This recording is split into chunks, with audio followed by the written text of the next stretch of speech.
Hello guys, my name is Gautam Singh and welcome to my channel believers academy.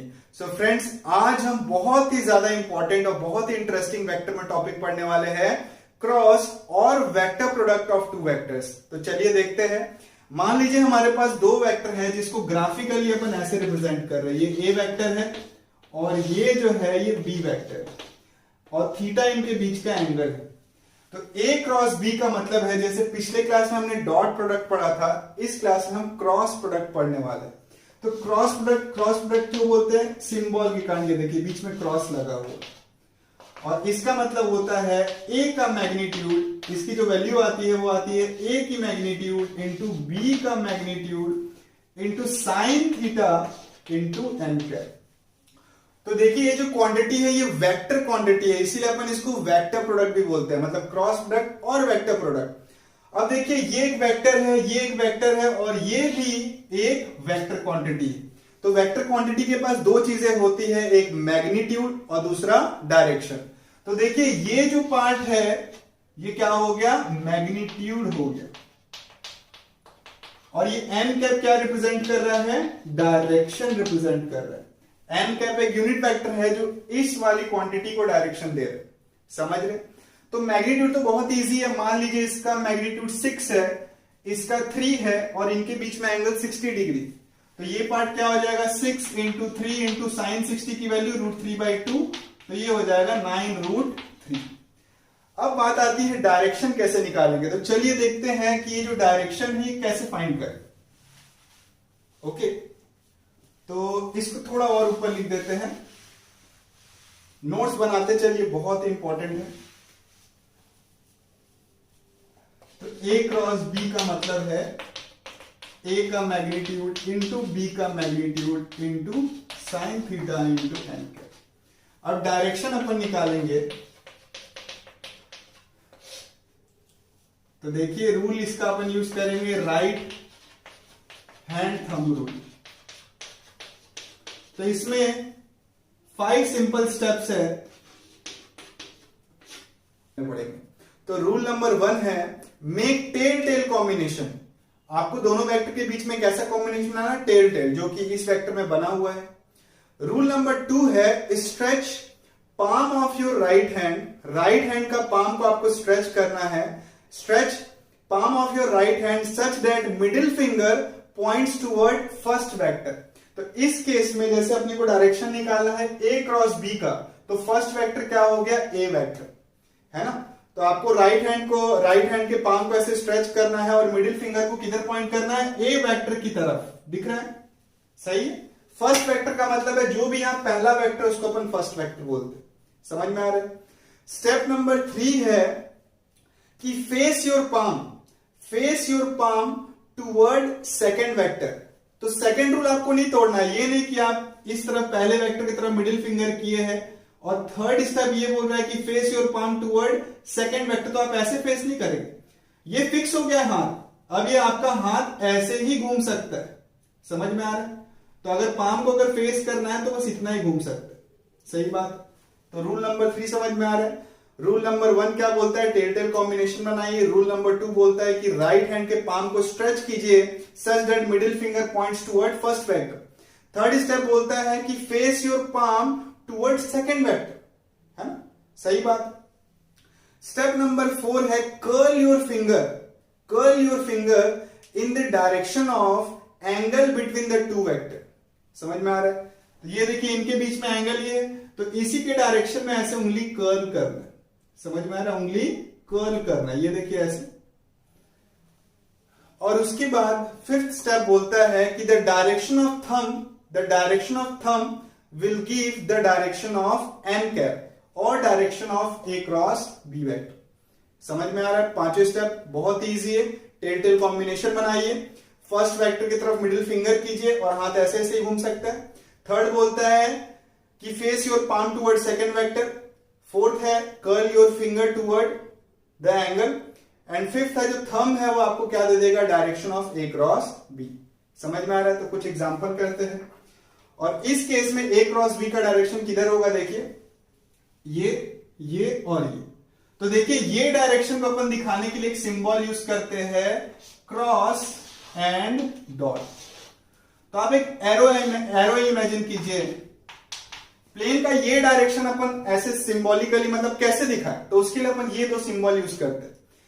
सोचिए अगर ये arrow आपके तरफ आ रहा, अगर एरो प्लेन के बाहर आ रहा हो तो आपको क्या दिखेगा, इसका टिप दिखेगा। तो ये सिंबल रिप्रेजेंट करता है अपवर्ड डायरेक्शन। और जब यही एरो अंदर जा रहा होगा तो आपको क्या दिखेगा, क्रॉस। तो ये डाउनवर्ड डायरेक्शन को रिप्रेजेंट करता है, या इनटू द प्लेन को रिप्रेजेंट करता है। तो इस केस में ए क्रॉस बी किधर है, बाहर की तरफ, तो वहां पे क्या लगाएंगे अपन, डॉट लगाएंगे। यही डायरेक्शन ऑफ एन कैप। समझ में आ रहा है? कुछ छोटे छोटे एग्जांपल देखते हैं, हटा दे इसको, समझ रहे हैं आपको? जैसे कि ये तीनों केस में अपन निकाल के देखते हैं। ए वेक्टर है, ये बी वेक्टर है, इसमें आपको ए क्रॉस बी का डायरेक्शन निकालना है। ये ए वेक्टर है और ये बी वेक्टर है, इसमें आपको बी क्रॉस ए का डायरेक्शन निकालना है। फर्स्ट क्वेश्चन और ये है सेकंड क्वेश्चन। और थर्ड थोड़ा ट्रिकी है, ये है ए वेक्टर। ए वेक्टर किस तरफ है, बाहर की तरफ है, एंड बी वेक्टर किधर है, नीचे की तरफ। इसमें अगेन आपको ए क्रॉस बी का डायरेक्शन निकालना, बस डायरेक्शन निकालना। तो पहले में ए क्रॉस बी निकालना है, तो ये एंगल क्या होगा, इनके बीच का एंगल होगा थीटा। तो रूल नंबर 1 क्या बोलता है, मतलब स्टेप नंबर 1 क्या बोलता है, टेल टेल कॉम्बिनेशन जो की है। फिर सेकंड बोलता है कि राइट हैंड निकालिए और उसके पाम को स्ट्रेच करके मिडिल फिंगर ए वेक्टर की तरफ कीजिए। फिर face your palm toward second vector, ये देखिए, है ना, ये ऐसे ऐसे ही घूम सकता है। तो थर्ड स्टेप लगाने के लिए हमने पाम को क्या कर लिया, नीचे, क्योंकि बी वेक्टर नीचे की तरफ ही। उसके बाद स्टेप नंबर 4 क्या बोलता है कि इनके बीच का जो एंगल है उसी डायरेक्शन में आप उंगली को कर्ल कीजिए। तो उंगली कर्ल हो गई और थंब क्या देगा, हमारा direction of A cross B. तो इस बार डायरेक्शन क्या आ रहा है, क्रॉस। सही बात। अब ये एग्जांपल देते हैं। इस बार आपको बी क्रॉस ए निकालना है, ए क्रॉस बी नहीं, बी क्रॉस ए। तो फर्स्ट वेक्टर की तरफ आपको क्या करना है, स्टेप नंबर 1 तो किया हुआ tail tail combination. Step number 2 बोलता है कि फर्स्ट वेक्टर की तरफ मिडिल फिंगर कीजिए। स्टेप नंबर 3 बोलता है कि ए वेक्टर की तरफ, सेकंड वेक्टर की तरफ पाम कीजिए। फोर्थ स्टेप बोलता है कि ये जो एंगल है उसके डायरेक्शन के लॉन्ग उंगली को कर्ल कीजिए। तो थंब आपको क्या देगा, डायरेक्शन ऑफ बी क्रॉस। तो इस बार जो डायरेक्शन आ रहा है वो किधर आ रहा है, बाहर की तरफ, मतलब डॉट। ये एंगल, ये केस देखिए, इसमें ए वेक्टर बाहर की तरफ है, देख रहे हैं, डॉट बाहर की तरफ, और बी वेक्टर किधर है, नीचे की तरफ। ए वेक्टर बाहर की तरफ और बी वेक्टर नीचे की तरफ, दिख रहा है आपको? तो इनके बीच में एंगल कितना है, 90। तो फिर से आराम से रूल्स लगाते हैं, टेल टेल कॉम्बिनेशन है। फर्स्ट वेक्टर की तरफ जो कि यहां पे ए वेक्टर है, देखिए ए क्रॉस बी निकालना है। फर्स्ट वेक्टर की तरफ मिडिल फिंगर कीजिए जो कि बाहर की तरफ है, ये देखिए बाहर। सेकंड वेक्टर की तरफ पाम कीजिए, तो सेकंड वेक्टर किधर है, नीचे, तो पाम हमारा नीचे है बिल्कुल। फिर उनके बीच में एंगल, तो एंगल कैसा हुआ, एक वेक्टर इधर एक वेक्टर इधर, 90 डिग्री। तो ये देखिए ऐसे उंगली कर्ल कीजिए। थंब आपको क्या देगा, direction of A cross B. तो इस बारी डायरेक्शन किधर आ रहा है, इस तरफ आ रहा है। क्लियर है डायरेक्शन आप? ओके। सो अब अपन देखते हैं कुछ बहुत ही important properties of cross product. तो चलिए स्टार्ट करते हैं। पहली प्रॉपर्टी है कि cross product of two vector is always a vector quantity. मतलब ए क्रॉस बी जो है वो भी एक वेक्टर क्वांटिटी ही होगा। Is always a vector quantity perpendicular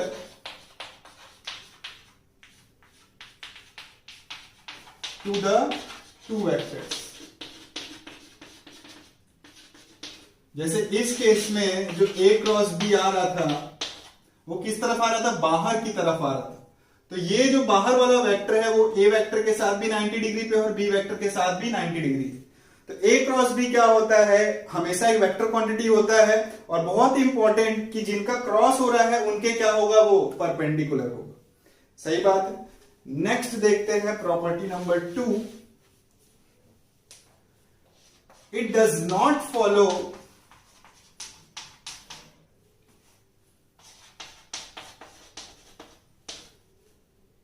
commutative law. Commutative law का मतलब जैसे अपन ने डॉट में देखा था कि ए डॉट बी जो होता है, ए डॉट बी जो होता है वो बी डॉट ए के इक्वल होता है, लेकिन इस केस में ए क्रॉस बी जो होगा वो कभी भी बी क्रॉस ए के इक्वल नहीं होगा। समझ में आ रहा है? अपन वेक्टर की बात कर रहे हैं तो ए क्रॉस बी का डायरेक्शन अगर बाहर की तरफ आया तो बी क्रॉस ए का डायरेक्शन क्या आएगा? अंदर की तरफ। आप करके देख लीजिए, बी क्रॉस ए का डायरेक्शन अगर बाहर की तरफ आएगा, सॉरी ए क्रॉस बी का डायरेक्शन अगर बाहर की तरफ आया तो बी क्रॉस ए का अंदर की तरफ आएगा। तो अगर इनके डायरेक्शन ही अपोजिट है तो ये दोनों वेक्टर कैसे इक्वल हो सकते? सही बात है। नेक्स्ट देखते हैं प्रॉपर्टी नंबर 3, यहीं पे लिख सकते हैं कि cross product follows distributive law। तो बहुत ही सिंपल है डिस्ट्रीब्यूटिव लॉ, तो मतलब A cross B plus C vector is equal to A cross B plus A cross C। समझ में आ रहा है? ओके। फोर्थ प्रॉपर्टी देखते हैं।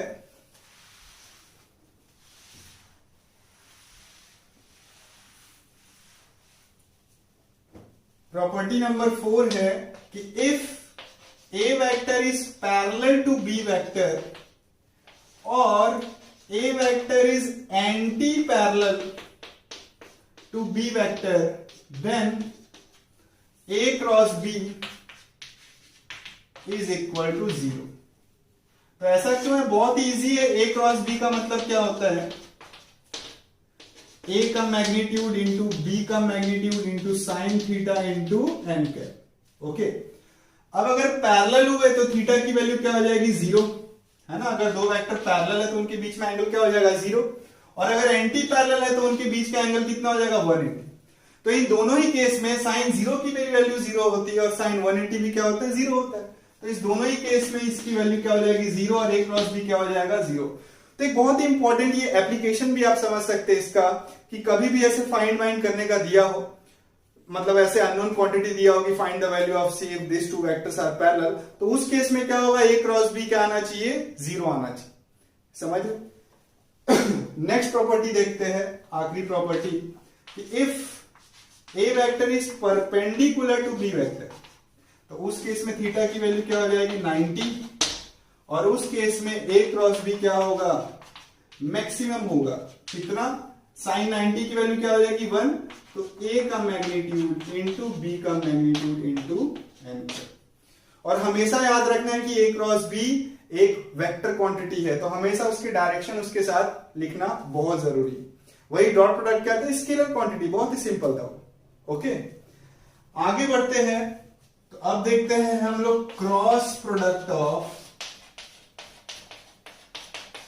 3D वेक्टर्स, है ना। तो 3D वेक्टर का मतलब है जैसे कि ये ए वेक्टर है a1i plus b1j plus c1k cap, and B vector है a2i plus b2j plus c2k cap. इनका क्रॉस प्रोडक्ट कैसे करें? तो सबसे पहले देखिए i cap cross i cap क्या होगा। तो आई क्या है? सेम डायरेक्शन में, दोनों के बीच में एंगल 0 है। तो अभी हमने पढ़ा है कि दो पैरेलल वेक्टर का क्रॉस प्रोडक्ट क्या हो जाएगा? 0 हो जाएगा। आई पैरेलल, उनका क्रॉस क्या हो जाएगा? 0। वैसी जे क्रॉस जे भी 0 हो जाएगा, एंड के क्रॉस के भी क्या हो जाएगा? 0 हो जाएगा। समझ रहे? अब देखते हैं आई क्रॉस जे या आई क्रॉस के क्या होता है। तो आई क्रॉस जे क्या होगा? सोचिए। तो फिर से अपन रूल इस्तेमाल करते हैं। आई वेक्टर इधर की तरफ होगा एक्स के लॉन्ग, जे वाई के लॉन्ग एंड के जेड के लॉन्ग। तो फर्स्ट वेक्टर की तरफ मिडिल फिंगर कीजिए, है ना। सेकंड वेक्टर की तरफ पाम कीजिए और मुट्ठी बांध दीजिए। तो ये कहां आ रहा है? बाहर की तरफ, और बाहर का जो वेक्टर आएगा वो क्या आएगा? के कैप आएगा। तो ऐसे 3D में इमेजिन करना तो बार बार मुश्किल हो जाएगा। इसके लिए एक बहुत ही इजी ट्रिक है ये सर्कल वाला। तो यहां पे लिखिए आई कैप, जे कैप, ये के कैप। अगर आप क्लॉकवाइज क्रॉस प्रोडक्ट करेंगे तो आंसर पॉजिटिव में आएगा। जैसे आई क्रॉस जे किए तो प्लस के आएगा, जे क्रॉस के किए तो क्या आ जाएगा प्लस आई कैप, के क्रॉस आई किए तो क्या आएगा जे कैप। अगर आप उल्टा डायरेक्शन गए, देख रहे हैं ये जो डायरेक्शन दिया हुआ एरो से, अगर आप इसके उल्टे गए, जैसे जे क्रॉस आई किया आपने, जे क्रॉस आई किए तो आपको क्या मिलेगा माइनस के कैप। समझ रहे? तो चलिए क्रॉस प्रोडक्ट करके देखते हैं।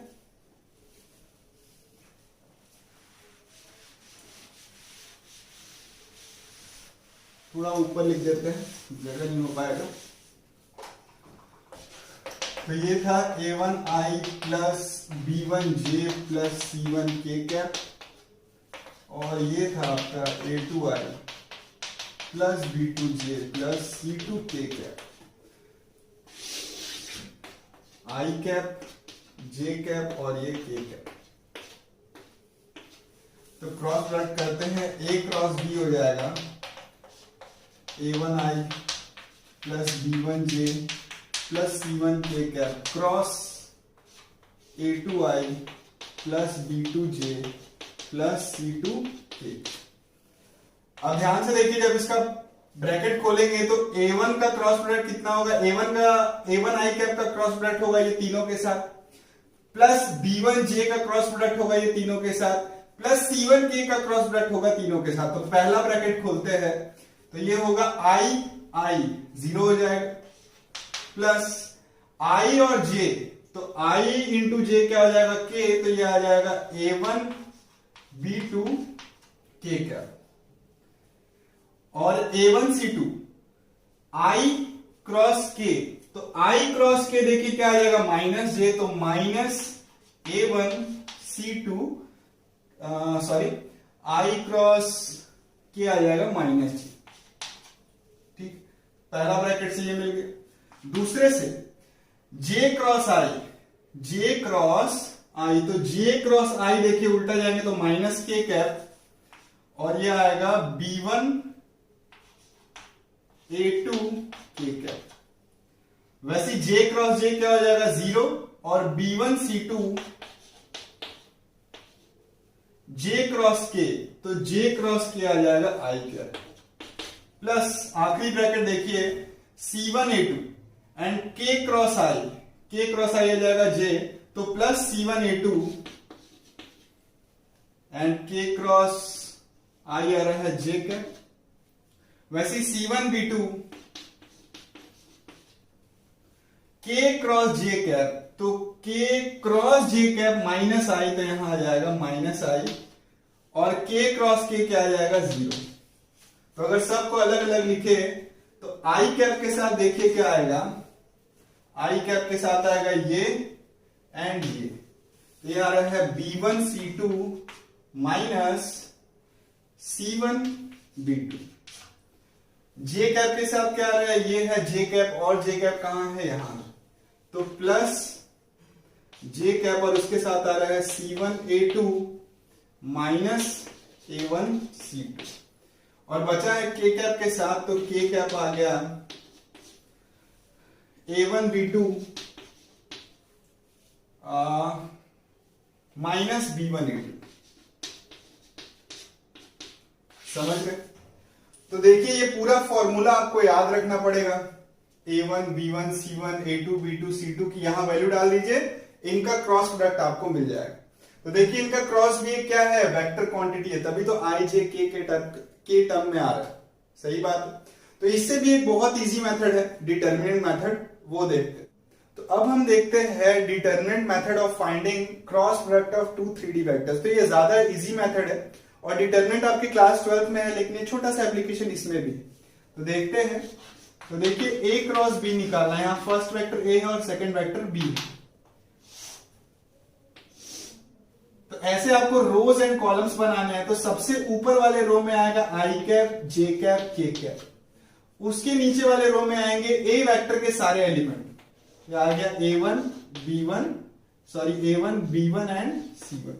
याद रहे केवल a1 b1 c1 लिखना, i j k यहां पे नहीं लगाना। उसके बाद थर्ड रो में आएगा सेकंड वेक्टर के सारे एलिमेंट। तो क्या आ जाएंगे A2, B2 एंड C2। दिख रहा है? तो इनको अपन रोज बोलते हैं और इनको अपन कॉलम्स बोलते हैं।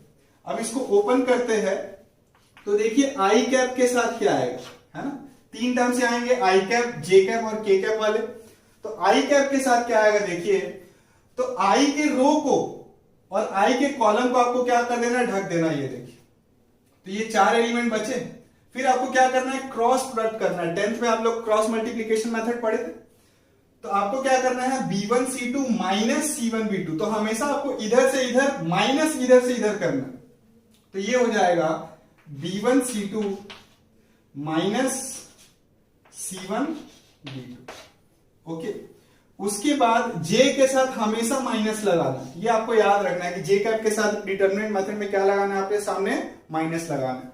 अब J के साथ क्या टर्म आएंगे, तो J के रो को और J के कॉलम को आप ढक दो, है ना? J के रो और J के कॉलम को अपन ढक देते। तो ये आ जाएगा A1C2 माइनस C1A2। दिख रहा है? इसके बाद अपन क्या करेंगे, K कैप। तो K कैप के साथ क्या आएगा, K के रो को और K के कॉलम को ढक दो। ये देखो 4 एलिमेंट बच रहे। फिर से आपको ये इंटू ये माइनस ये इंटू ये करना। हमेशा इधर माइनस इधर करेंगे। तो ये आ गया A1B2 माइनस B1A2। ओके, तो यही सेम फॉर्मूला इसके पहले वाले मेथड में भी आया था, लेकिन वो थोड़ा सा क्या था, आपका कॉम्प्लेक्स था। तो चलिए इसके ऊपर एक एग्जांपल देखते हैं, उससे और क्लियर हो जाएगा।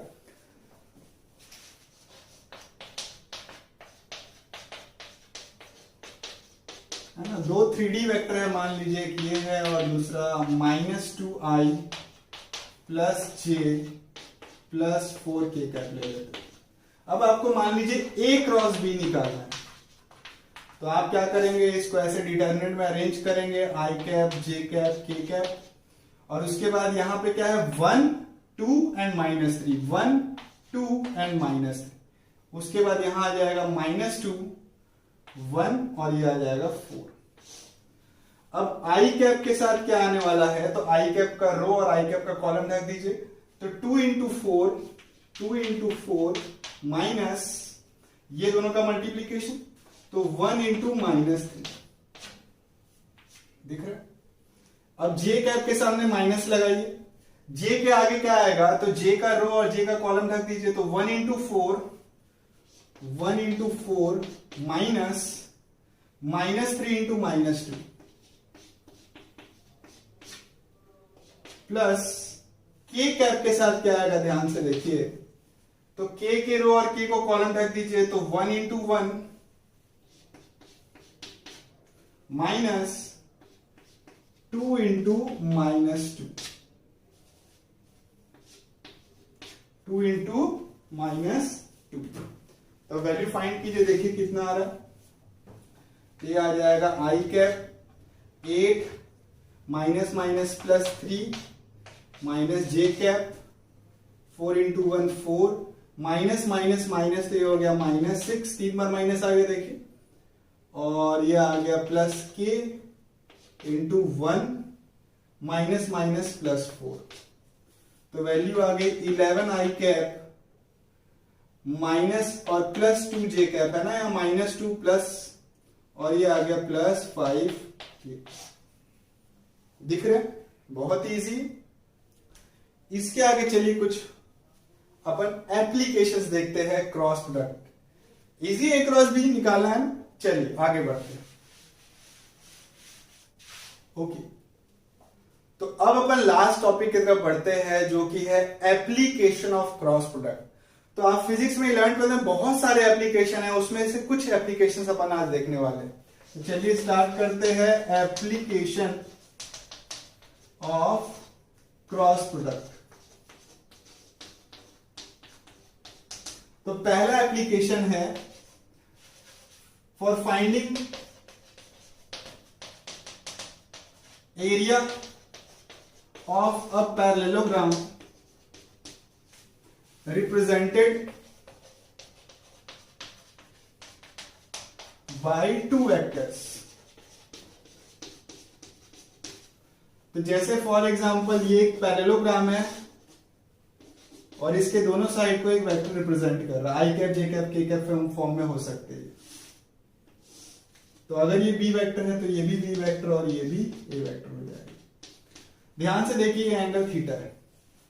तो अब ए क्रॉस बी के मैग्नीट्यूड के बारे में बात करें, सॉरी, अगर अपन ए क्रॉस बी के केवल मैग्नीट्यूड के बारे में बात करें, केवल मैग्नीट्यूड, ठीक है, तो वो क्या होगा, ए का मैग्नीट्यूड इंटू बी का मैग्नीट्यूड इंटू साइन थीटा। समझ में आ रहा है? अब ध्यान से देखिए एरिया ऑफ पैरेललोग्राम क्या होता है, बेस इंटू हाइट। तो यहां पे बेस क्या होगा, ए का मैग्नीट्यूड, और हाइट अपन निकाल सकते हैं। अगर ये बी है और ये बी का मैग्नीट्यूड हो जाएगा, ये एंगल थीटा है, तो ट्रिग्नोमेट्रिक रेशियो के हिसाब से क्या हो जाएगा, बी साइन थीटा। तो देखिए ध्यान से ये एक्चुअली में लिखा क्या है, बेस इंटू हाइट। ये देखिए ये बेस हो गया ए का मैग्नीट्यूड और बी साइन थीटा क्या हो गया, हाइट हो गई। तो यही तो है एरिया ऑफ पैरेललोग्राम। इसका मतलब एरिया ऑफ पैरेललोग्राम क्या हो गया, magnitude of A cross B. समझ में आ रहा है? तो नहीं समझ में आया, चलिए एक एग्जांपल देखते हैं।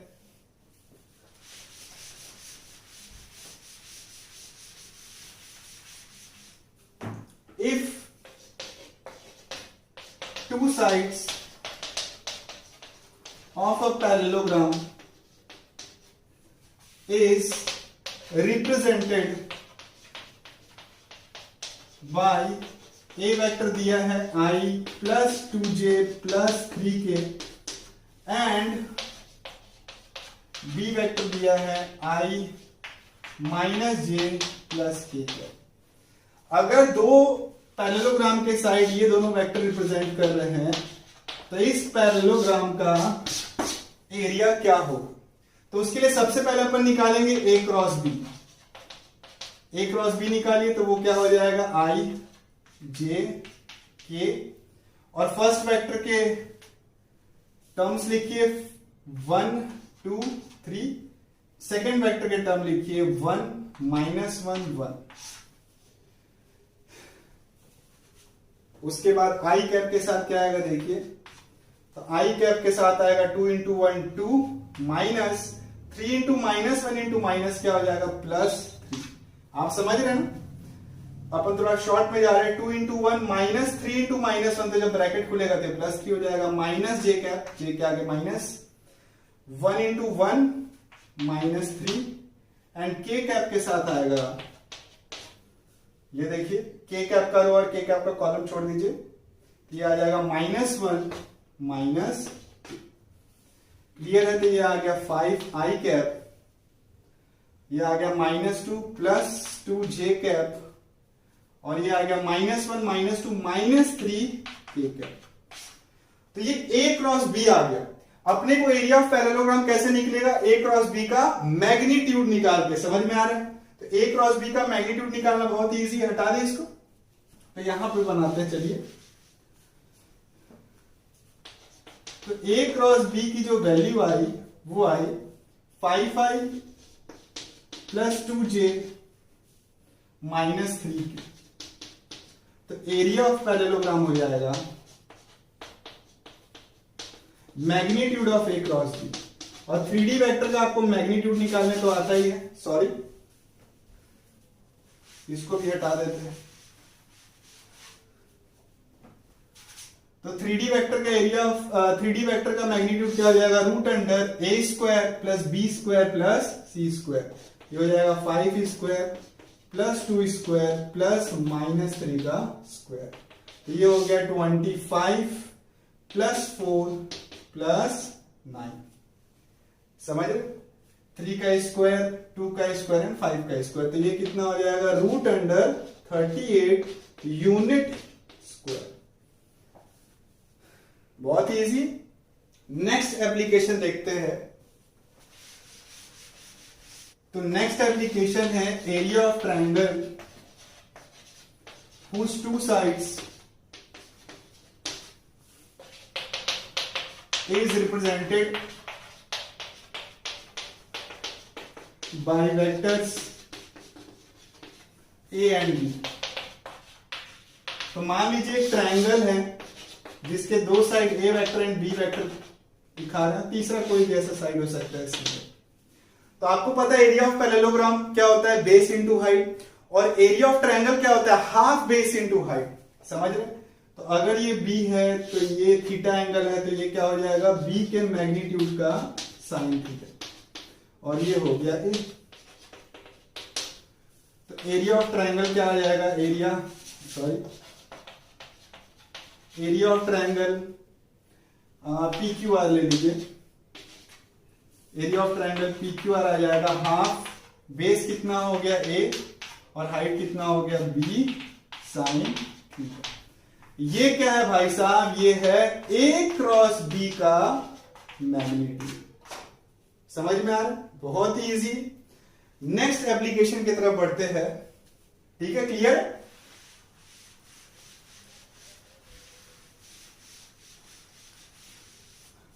तो नेक्स्ट एप्लीकेशन आप आगे चल के पढ़ेंगे टॉर्क। तो टॉर्क होता है आर क्रॉस एफ वेक्टर। ठीक है, उसके बाद टेंजेंशियल वेलोसिटी, टेंजेंशियल वेलोसिटी होता है v tangential omega cross r vector. ठीक है ना? ये टॉर्क है, ये रेडियस है और ये फोर्स है, ये रेडियल वेक्टर और ये फोर्स, और यहां पे ये टेंजेंशियल वेलोसिटी, ये एंगुलर वेलोसिटी, और अगेन ये रेडियस वेक्टर। तो ये सब आप मैकेनिक्स में पढ़ेंगे, तो कोई टेंशन की बात नहीं है। ठीक है, तो अगर आपको ये वीडियो पसंद आया हो तो लाइक करें, हमारे चैनल को सब्सक्राइब करें और हमारे वीडियो को शेयर भी करें। Thank you.